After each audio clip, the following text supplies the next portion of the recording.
E aí, terceiro ano, beleza? Bom, dando continuidade ao nosso assunto de urbanização, faltou a gente falar alguns conceitos de urbanização, né? A gente começou a ver alguns conceitos tais quais região metropolitana, conurbação, metrópole. Esses conceitos são muito importantes, tá? A matéria urbanização é uma matéria muito importante porque ela sempre está em prova de concurso, seja provas militares, seja prova de vestibular, tá? Então a gente sempre vai ver esses conceitos aparecendo em provas. E a gente vai até fazer alguns exercícios de vestibular, exercícios de provas de concurso, tá? Que abordam esse tema. Nossa aula de hoje é bem tranquila e pequena. Bom, começando com o primeiro conceito, é o conceito de megacidade. Esse conceito é um conceito extremamente quantitativo. Por que quantitativo? Porque só são considerados megacidades cidades com mais de 20 milhões de habitantes, tá? No geral, essas megacidades são em países subdesenvolvidos. É aquela história, né? Pobre adora ter filho, né? Países pobres adoram ter filho. Se a gente pega aqui, por exemplo, os países da Europa, o continente europeu, dificilmente você tem uma cidade que passa de 10 milhões de habitantes. Na verdade, nenhuma passa de 10 milhões de habitantes, porque a gente tem aqui a classificação. Ó. E aí, só existem duas cidades no mundo que estão dentro da classificação de cidades desenvolvidas e que estão dentro desse processo, né? Que é a cidade de Nova York e a cidade de Tóquio. A cidade de Delhi, né? Ele fala que 17 estão nos países subdesenvolvidos. Na verdade, são três. Mas existe uma contradição nessa cidade de Delhi, porque é considerado uma cidade que está dentro de um país desenvolvido, mas um país desenvolvido com muitos problemas, né? Então, alguns autores questionam se Delhi está aí dentro dessa classificação de uma megacidade ou não. Bom, então, no caso, no nosso território, ele fala aqui no texto que São Paulo e Rio de Janeiro estão nessa categoria. Não estão, tá? Somente São Paulo que está dentro dessa categoria. O Rio de Janeiro já fez parte dessa classificação, tá? Mas atualmente ela não está. Ou seja, a cidade do Rio de Janeiro não tem mais de 20 milhões de habitantes, tá? Somente a cidade de São Paulo. Bom, cidade global. O que é uma cidade global? O nome já está dizendo, né? Uma cidade para o mundo. Então, cidade global são cidades que polarizam o país todo e servem de ligação entre o país e o resto do mundo. Possuem o melhor equipamento urbano no país, além de concentrar as sedes de instituições que controlam as redes mundiais, como Bolsa de Valores, corporações bancárias e industriais, companhias de comércio exterior, empresas de serviço financeiro, agências públicas internacionais. As cidades mundiais estão mais associadas ao mercado mundial e à economia nacional. E aí, dentro do território brasileiro, né, qual é a cidade que a gente tem que é a cidade global? Só uma, São Paulo. São Paulo é considerado a única cidade global dentro do território brasileiro. Por quê? São Paulo apresenta aí Bolsa de Valores, vai sediar filiais de diversas empresas multinacionais. Google está em São Paulo, Facebook está em São Paulo, Twitter está em São Paulo, tá? Então a gente tem aí diversas empresas multinacionais que têm filial em São Paulo. Então São Paulo tem uma ligação com o mundo muito grande. Quais outras cidades podem ser consideradas cidades globais? Nova York, Paris, Tóquio. Então percebam que para uma cidade ser global, ela tem uma importância econômica no cenário mundial muito grande. Não é à toa que São Paulo é a cidade mais rica que a gente tem no território brasileiro. Bom, Tecnopolo corresponde a uma cidade tecnológica, ou seja, locais onde se desenvolve pesquisas de ponta, como, por exemplo, temos o Vale do Silício, na costa oeste dos Estados Unidos.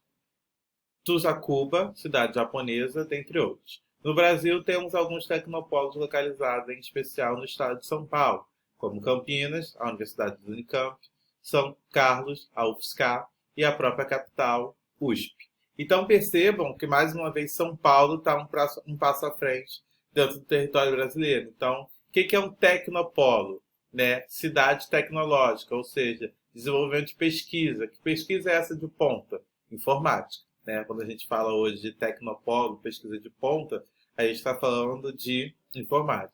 Então percebam que a palavra já te ajuda. Técnico, tecnologia. Né? Então, quando a gente fala de tecnologia hoje, certamente a gente fala de informática. E o maior tecnopolo do mundo hoje é o Vale do Silício. Por quê? Estados Unidos domina empresas de informática hoje.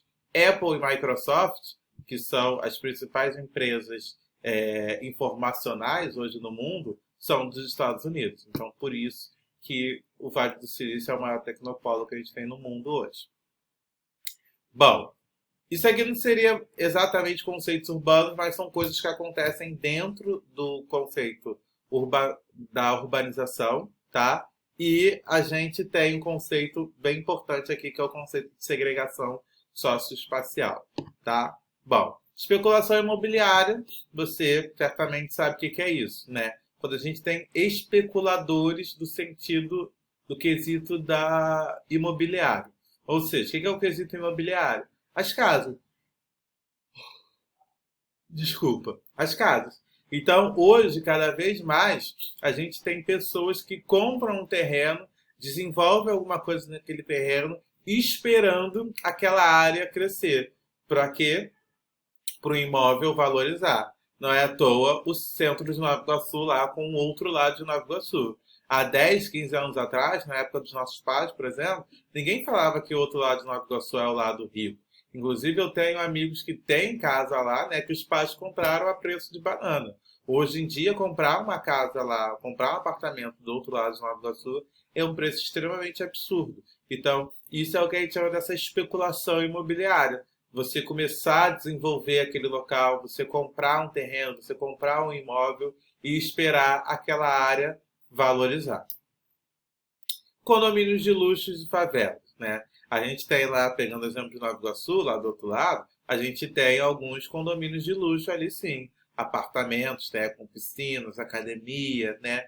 Todo um equipamento de luxo que não perde em nada para áreas da Zona Sul do Rio de Janeiro, por exemplo, como Copacabana, Ipanema. Ah, você está comparando? Sim, estou comparando a questão de prédio. Estou comparando a questão de serviços ofertados dentro de um condomínio. Então, hoje a gente tem serviços que são ofertados em condomínios de Copacabana e Ipanema, que são os mesmos ofertados no condomínio de Nova Iguaçu. Né? K11 tem casas com mais de que custam mais de R$ 1 milhão. Né? Então, isso é o que a gente chama de segregação socioespacial urbana. Vamos por parte. Segregação. O que é segregação? Segregar. Socioespacial, ou seja, de um pedaço de um território, né, do espaço geográfico. Então, você está recortando um pedaço do espaço geográfico de uma determinada cidade, região ou estado e está segregando ele. Urbano, porque está dentro de um espaço urbano. Então, o bairro do K11, que é o bairro mais desenvolvido da cidade de Nova Iguaçu, é uma segregação socioespacial urbana. Né? Pessoas estão ali segregando um espaço de Nova Iguaçu que é considerado uma cidade urbana. Desmetropolização é processo recente associado à diminuição dos fluxos migratórios em direção das metrópoles. Esse processo se deve, em especial, à chamada desconcentração produtiva, que fez com que empresas, em especial indústrias, se retirassem dos grandes centros onde os custos de produção são maiores e se dirijam para as cidades de porte médio e pequeno, onde é mais barato produzir, em função de vários fatores, por exemplo, os incentivos fiscais. Cidades como Rio de Janeiro ou São Paulo não são mais aquelas que recebem os maiores fluxos de imigrantes, mas sim como o interior paulista ou o sul do país, ou até mesmo o Nordeste brasileiro. Bom, se a gente parar para analisar, era muito comum, por exemplo, os nossos pais, ainda é, mas isso diminui um pouco. Pessoas que saíam de cidades como Nova Iguaçu, Nilópolis, Queimados, e só trabalhavam no Rio. Hoje em dia, Nilópolis Queimados tem um centro industrial, Nova Iguaçu tem um centro industrial. Então, não é mais toda aquela população que sai da sua cidade indo em direção à metrópole, né? Que é a metrópole do Rio de Janeiro, como a gente viu. Então, isso é o processo de desmetropolização. E para terminar, a gente tem um processo de verticalização, que nada mais é do que esse aumento dos edifícios, né? Se a gente parar para pensar, alguns bairros, né, não é muito comum no Nova América, na Posse, na Cerâmica, você ter uma grande quantidade de prédios. Mas quando você vai em Copacabana, Ipanema, você já começa a ver o quê? Só prédios, né? Então, esse é o processo de verticalização. E aí, isso significa que Nova Iguaçu não está dentro desse processo? Está sim. Cada vez mais a gente vê prédios surgindo em Nova Iguaçu. Então, isso é o que a gente chama de verticalização. E aqui nesse gráfico a gente tem as maiores verticalizações do mundo, ou seja, os maiores prédios do mundo. Só por curiosidade, só para vocês terem noção, né? Desculpa, esse aqui, que é o maior prédio do mundo, é o prédio de Dubai. Dubai concentra aí as maiores elevações do mundo hoje, o maior prédio do mundo, tá? Isso é o que a gente vai chamar desse processo de verticalização. Bom, então é isso, vou colocar alguns exercícios.